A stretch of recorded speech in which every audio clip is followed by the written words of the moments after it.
Donc, pour epsilon, à partir du tableau d'avancement, je remarque qu'elle est égale au nombre de moles de l'oxygène dégagé, de dioxygène dégagé, sachant que l'avancement c'est une fonction, donc il varie au cours du temps. Donc on va déterminer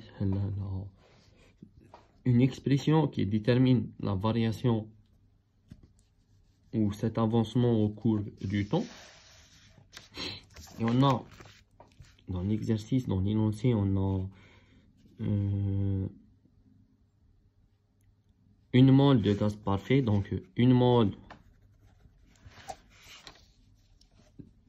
de O2, une mole de O2 occupe 23,9 litres.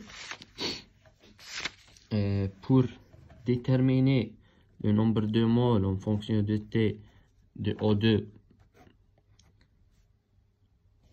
on a les valeurs de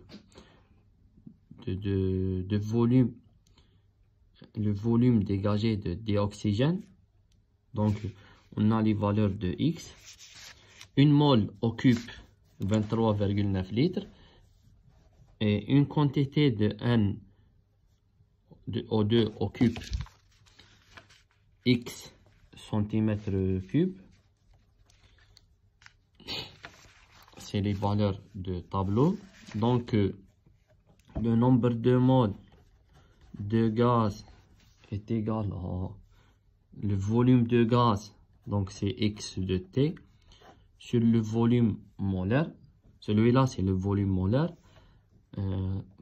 Par habitude on utilise 22,4, mais 22,4 c'est à température de 25 degrés Celsius, mais comme on est à 18 degrés, on a un volume molaire de 23,9.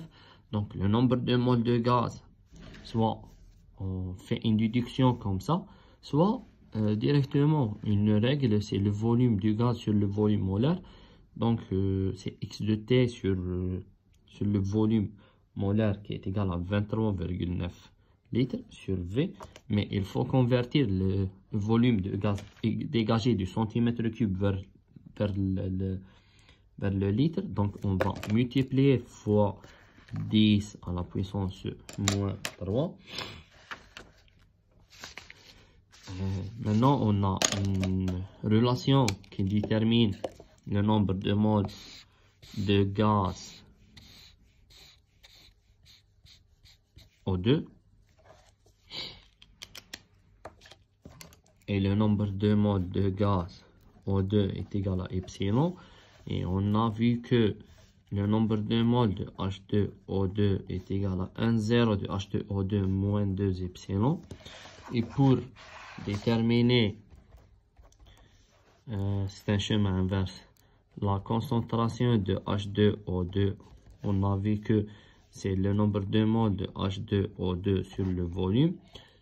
Donc nous on a fait ce chemin et voici le chemin inverse. Donc c'est notre but. Maintenant on a l'expression de nombre de moles d'oxygène, on a la variation du volume dégagé. Maintenant il ne reste que celui-là, c'est le volume molaire, c'est 23,9. Mais pour le volume qu'on va utiliser pour calculer la concentration de H2O2, c'est le volume total ou le volume, je vais noter VT, volume total. On a dans le début, on a 20 cm3.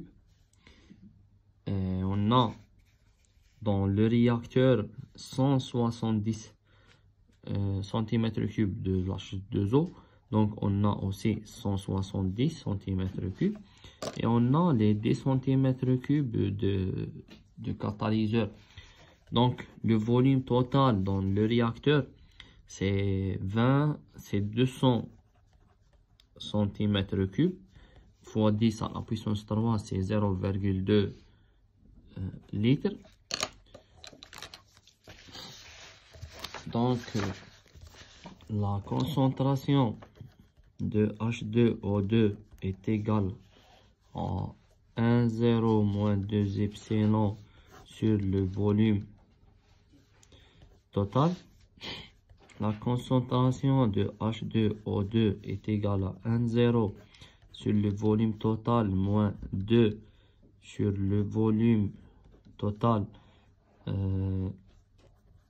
de epsilon. Epsilon est égal à quoi? Est égal à nombre de moles de O2. Donc H2O2 est égal à 1,0 sur le volume total moins 2 sur le volume total que multiplier la valeur ou bien l'expression de epsilon, c'est x de t fois 10 moins 3 sur le volume molaire. Je vais le noter VM, c'est 23,9 dans cet exercice. Et on va calculer les différentes concentrations à différents instants et à différentes valeurs de volume dégagées. Donc, pour simplifier les calculs, H2O2, on va garder ce terme comme ça. 1,0 sur le volume total.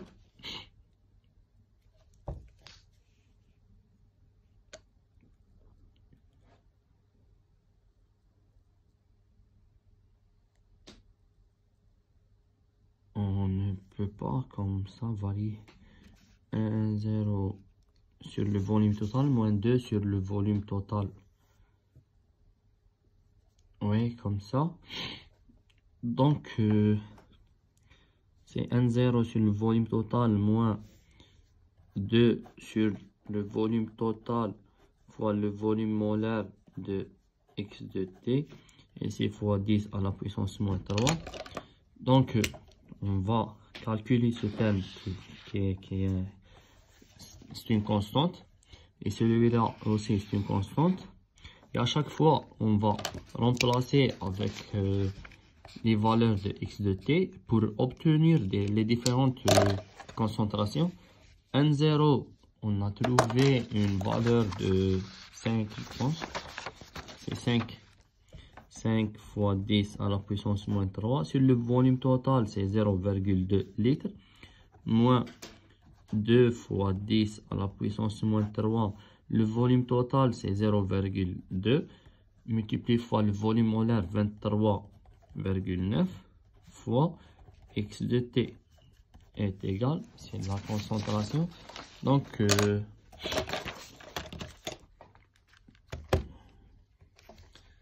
5 fois 10 à la puissance moins 3 sur 0,2 est égal à 0,025. 0,025 moins 2 fois 10 à la puissance moins 3 sur 0,2 fois 23,9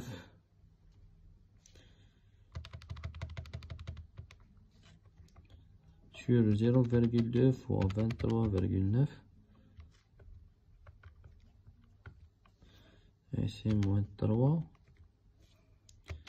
On obtient une valeur de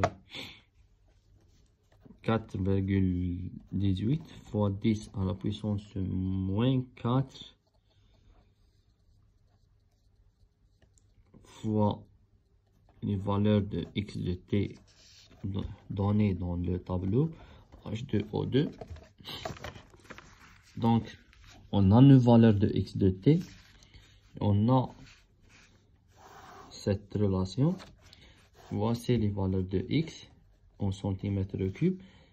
On a 0, 5,5, 15,3, 22,4, 27,4 et 31,4 et 34,5.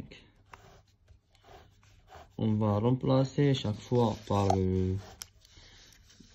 X pour trouver la concentration de H2O2. Donc 0,025 moins cette valeur fois 0, donc c'est 0,025. On a 0,025 moins 4,18 fois 10 à la puissance moins 4